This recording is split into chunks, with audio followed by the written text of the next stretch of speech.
Hey, Joe, Wisconsin wine guy, and we are in the middle of wine drinking season. I'm enjoying this time of year, as always. Enjoy this time of year when I get to drink, some wine, some old, some new. But today's show is all about wines that you can find on the shelves of your everyday liquor store, grocery store, and some wine shops. I go through and pick some wines, do a review, and give you my opinion so that you can have a better guide in selecting wines for you to drink, for you to save, for you to share. It's a very, very simple system. Double thumbs up. Highly recommend that wine. Keep a few bottles on hand. Let it age. Share that one. Bring that one out at those special moments. Thumbs up. You know what? I definitely recommend that wine. Give it a try. Good value, for the purchase. I would keep bottles on hand for sure. 3/4. If that wine is at a party, I won't turn it down. I may or may not carry some at home for myself, but I wouldn't turn it at a party. It's definitely a good party-pleasing wine. Halfway, not so much for me. Get that wine out of here. Just didn't work for me. Thumbs down? Oh, definitely not. Definitely not. I wouldn't even take the time to even read the label. So, very, very simple process. On today's show, we're going to be doing Joel Gott. Joel Gott 815 Cabernet Sauvignon 2017. So this is coming in, it's probably alcohol content. This is coming in at 13.9 alcohol percent. I did some research on it, and my notes tell me that the grapes for the Joel Gott, out of Napa, but they're utilizing grapes from across the northern part of California. So we got Napa, Sonoma, Paso Robles, Monterey, Mendocino, and Lodi. Each of those adding a different dimension to the wines, to its taste, to its color, to its structure. So I'm very looking forward to tasting this. Again, I'm a fan of the Joel Gott wines. I did a review of the Joel Gott Sauvignon Blanc, but I'm a fan of all the Joel Gott wines. So here we go with the Cabernet 2017. Haley's corking, keeping it fresh for me. Always enjoy that. It makes it last and last and last. Well, if it tends to last. Oh, side break.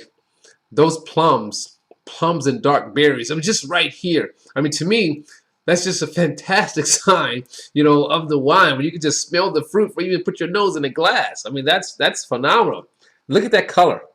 Now, for the first time, the color that you actually see on the film when I put the glass up, that is actually the color. This is a dark ruby, dark berried color wine. That is really nice. That is true to form. Now, for that nose is just great. Wow, plums and berries, dark berries for sure. I get it smells a little minty from here. All right, so let's take it deep.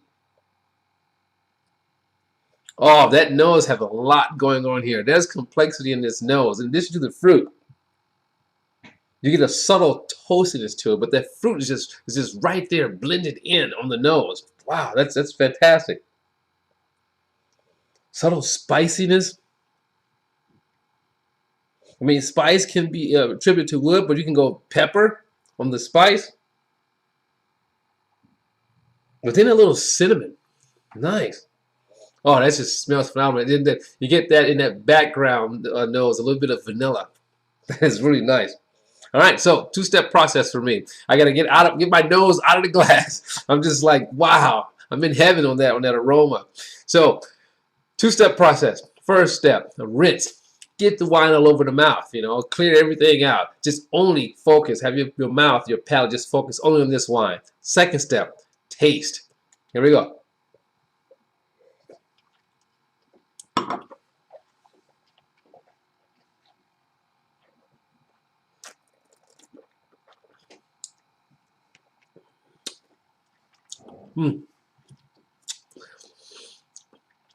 Medium tannins, not crazy tannins. Acidity is mild, but flavor, I mean, it goes in with a fruit punch, not fruit punch, but a punch of fruit. But then it stays there. You can still taste the fruit. Berries, plums, plum for sure up front when I taste it. Berries on the finish. Decent structure. Now let's give it a taste. I can still feel those tannins, but they're not like crazy tannins. They're just like right there.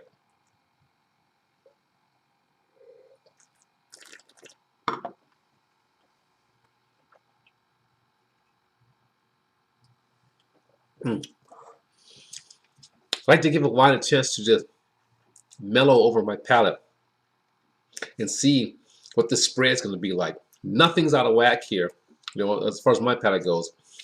There's that subtle cedar finish to it, you know, like the wood taste, but you get that, so that's there. I think it attributes quite a bit to the tannins that exist here. I think it'd be great with food. If you like that astringent tannic structure, but it's not crazy, but it's there. This is more for you because the fruit doesn't miss at all.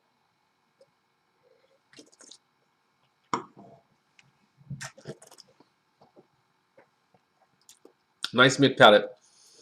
That cedar wood taste, again, it gives you that kind of bitter finish. With food, I think this would be great. Acidity is nice, but I'm gonna give this a 3/4. 3/4. That finish is great. I just keep tasting the wine, even though you get that kind of wood taste to it or feel to it. The fruit is still right there. It's combating it.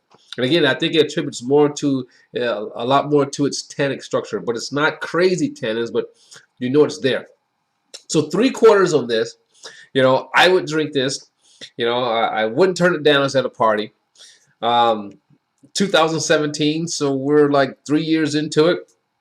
I wonder if there's more evolution that can exist here. I mean, it has a nice richness to it.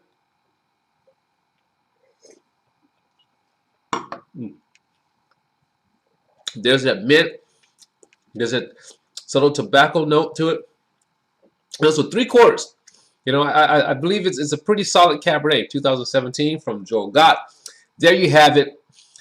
I'm going to finish drinking this, enjoying this, and I'll see you next time when I review my next wine for you during this wine season.